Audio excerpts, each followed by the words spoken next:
Hey, this is Bon Bon. So I am doing a little series with mermaids in a jar.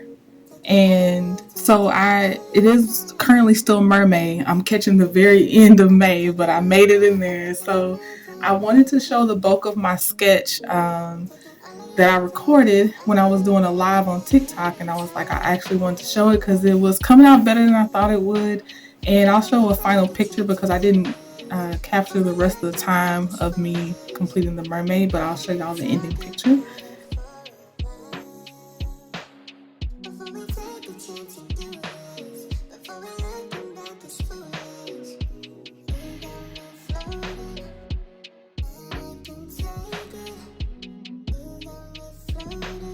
There's something about the theme of having little people, little mermaids, little beings in a jar that I like, so I tried to incorporate it. So the one on the left, I like to draw crystals too, so I started out with that. I have a little crystal stopper in my first little mermaid in that jar, and then the second one I'm working on, I tried to add a little cute jellyfish and stuff. All my references, 99% of my references come from Pinterest, so I'm looking at different shapes of jars, drawings or real jars, and then trying to adapt it to what I like. So I mixed a couple elements. Like for this one, I didn't want a flat bottom jar, so I did a little bit of a pointed end and a wide lid on this one, kind of like that mason jar type thing. So I did struggle with her face a lot. I redid the face over and over.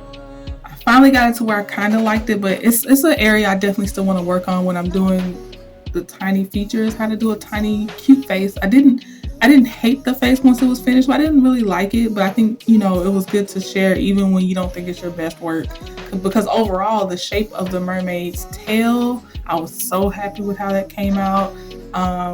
I've been practicing drawing torsos better, so that made me happy. Her arms, I'm still practicing hands, that's why she doesn't have actual fingers and everything. There's so much I still have to practice on. I want to do more better than what I'm doing now. But the little things I really liked is mapping out the shine marks of the jar, putting in the little leaves, even the rock she's sitting on. I like that, and I maybe was gonna make that rock a crystal. I'm not sure, but either way, a rock or a crystal. I liked it a lot. And the little jellyfish with the squiggly lines was cute to me. I tried to place my bubbles in there to make it look like she was, in some water.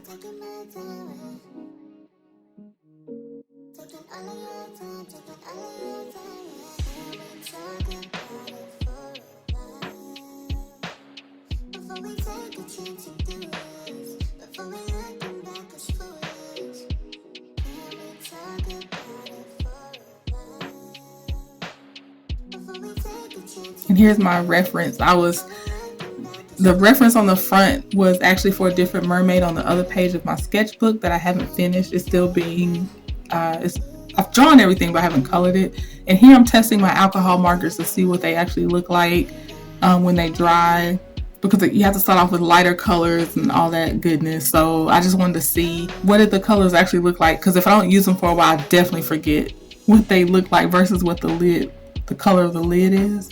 Especially with those pinks, some of the pinks you think are going to look darker actually look lighter than the other ones, so I didn't want to commit before I knew which ones were the actual light colors.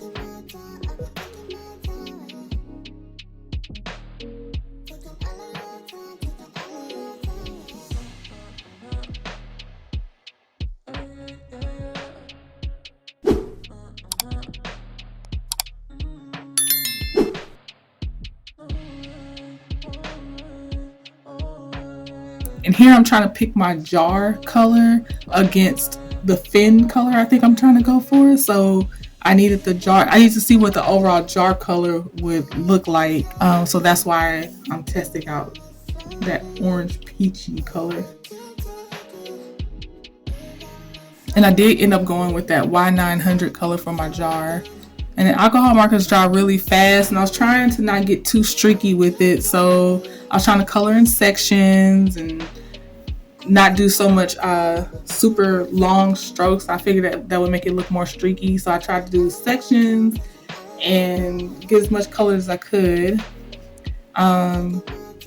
I don't know if I showed it on here, but I also was testing with the alcohol marker smear my ink pen, and it didn't, which is really nice to know for future sketches.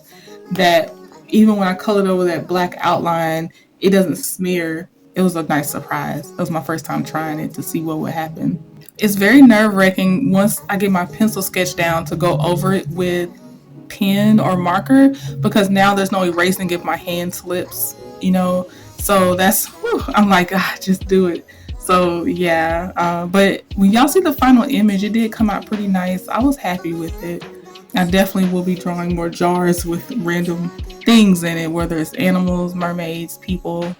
And I'm just using a super fine tip marker to color the leaves.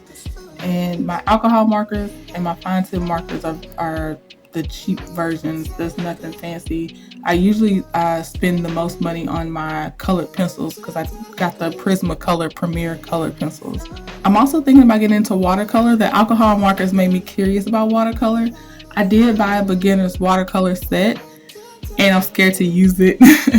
Just a little bit that I did draw took me in real time about 45 minutes. So I've shrunk this down. Right now I've shrunk it down to 8 minutes, and we'll see once the actual video gets uploaded if I cut out any more time in there. But yeah, so 45 minutes, and that's what I got done that y'all see on camera. It took another 30 to 45 minutes to where it got once y'all see the finished drawing.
Laying down that alcohol marker base, especially when it could be that broad, that's very relaxing to me. I do like that part. And as you can also see, I tested it. It's not smearing that little fine point green marker color for the leaves either. So yeah, it's really nice.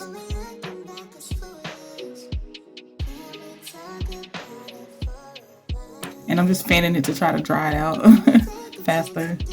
Okay, and here's a picture of the final so you can see what it ended up looking like when everything was said and done. Hope y'all enjoyed this video. I'll see you soon. Thank you. Bye.